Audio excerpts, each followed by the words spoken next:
Hey, English learners! Welcome back to the Speak English Flow podcast, where real conversations help you speak English with confidence. I'm Emma. And I'm Mohin. Still recovering from that email, honestly. We'll get you there. So, day 18 of our 30 Days to Speak English challenge. 18 days in, and apparently still learning how mornings work.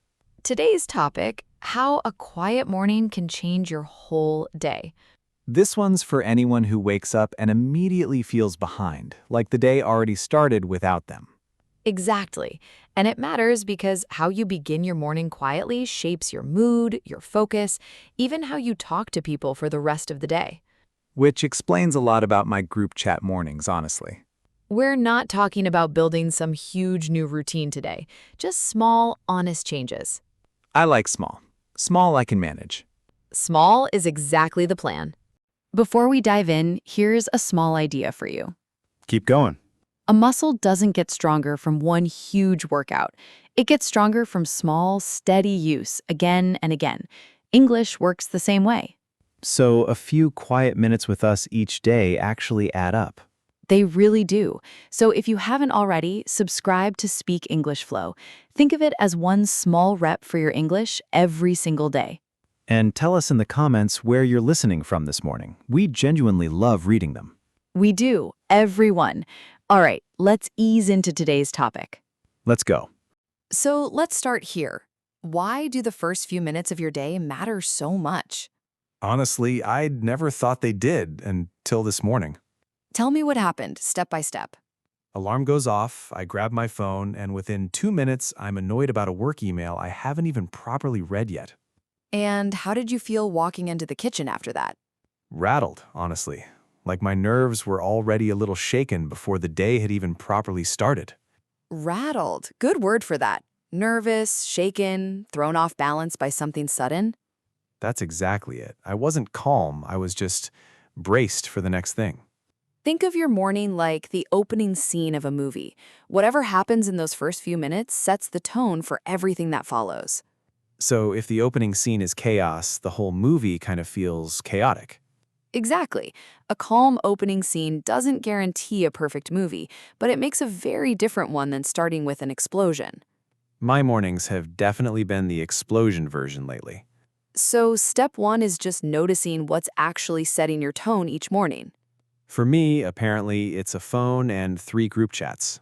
Okay, so knowing that, how do you actually build a calmer morning? Please don't say wake up at 5 a.m. and meditate for an hour. Definitely not. I actually tried something like that once, a huge 7-step morning plan. Stretching, journaling, tea, no phone, breakfast, planning my whole day. 7 steps? That's basically a part-time job. It felt like one. I managed it for exactly 2 days. 2 days? 2 days. By day 3, I was back to rushing around with toast in one hand and my phone in the other, feeling guilty for failing my own routine. So the plan basically defeated its own purpose. It was overkill, way more than I actually needed, and way more than a normal, busy life can support. It's kind of like a crash diet, too extreme to keep up, so you just quit and feel bad about it. Exactly. What actually works is something sustainable, small enough that you can realistically keep doing it, day after day, without it falling apart. So smaller and boring beats big and impressive. Every single time. Okay, so if 7 steps is too many, what's actually enough? Just one. One small thing you always come back to, no matter how the morning is going. Give me a real example. Mine is making my bed. Doesn't matter how late I am, how stressed I feel, I make the bed first, every single time. That's it? Just the bed? Just the bed. It's small, but it gives me one calm win before anything else touches my morning. It's like an anchor then. Something that keeps you steady even when everything else around you is moving fast? Exactly that word, an anchor. It doesn't stop the storm, but it keeps you from drifting completely. I think mine could be making tea slowly, actually sitting while I drink it, instead of gulping it while scrolling. That's a lovely anchor. Small, repeatable, entirely yours. So the goal isn't a perfect morning, it's just one steady point in it. One anchor is enough to hold on to. Last idea, and I think it's the most important one. Go on. You don't need to win the morning or race the day. You're allowed to just ease into it gently. That's the opposite of how I usually start. I basically launch myself straight into chaos. I used to do the same. My grandmother, though, never did that. She'd sit with her coffee for 10 quiet minutes before anyone else in the house was even awake. Just sitting? No plans, no phone? Just sitting. She used to say the day would still be there in 10 minutes, and she was right. It always was. It's like merging onto a highway. You don't jump straight into fast traffic. You ease in gradually, at your own speed first. Exactly that image, easing into the day instead of slamming straight into it. I think I've been slamming into every single morning for years. A lot of us have. The good news is it's a small enough habit to change. So really, it's not about doing more in the morning. It's about entering it more gently. That's the whole idea, really. Welcome to Word Tour. Let's take a closer look at today's words. We've got 6 useful words today. First, set the tone. To set the tone means to create the mood or feeling for what comes after. A calm morning can set the tone for the whole day. His friendly comment set the tone for the whole meeting. Second, rattled. Feeling nervous or shaken, usually because something sudden happened. That email left me feeling rattled before I'd even had breakfast. She looked a little rattled after the surprise phone call. Third, overkill. Doing much more than is actually necessary for something. A 7-step morning routine felt like total overkill. Bringing 4 bags for a weekend trip is a bit of overkill. Fourth, sustainable. Something you can realistically keep doing over a long time without it falling apart. I wanted a sustainable habit, not a routine I'd quit in 2 days. Small daily practice is more sustainable than one huge study session. Fifth, anchor. Something small and steady that keeps you calm even when everything else feels chaotic.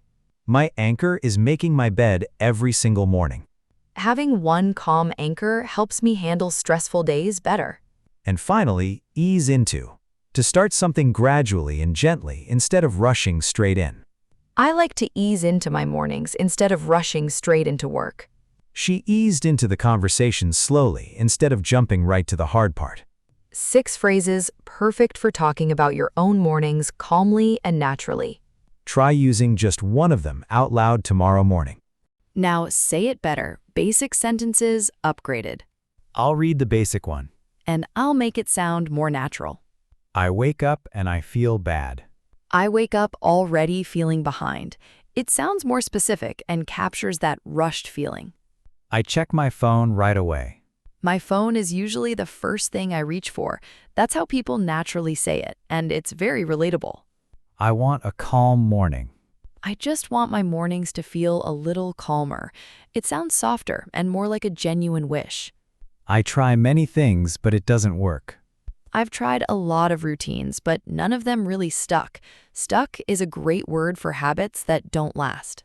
One small thing helps me. Just one small habit keeps me grounded. It sounds natural and shows how a simple habit can bring stability. I don't rush into the day. I try to ease into the day instead of rushing into it. It paints a much clearer picture of a peaceful morning. Ease into the day. I think I'm going to use that one. Go for it. It's a great way to start the morning. Before we go, let's remember today's key idea.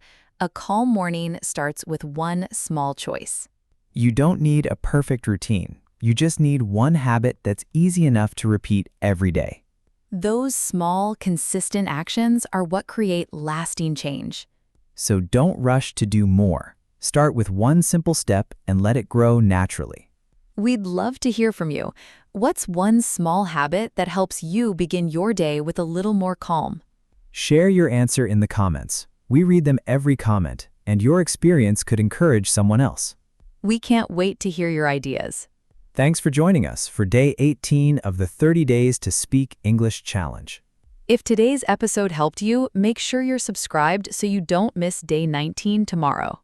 And if you know someone who's trying to build better habits or improve their English, share this episode with them. Every like, comment, and share helps more English learners discover Speak English Flow.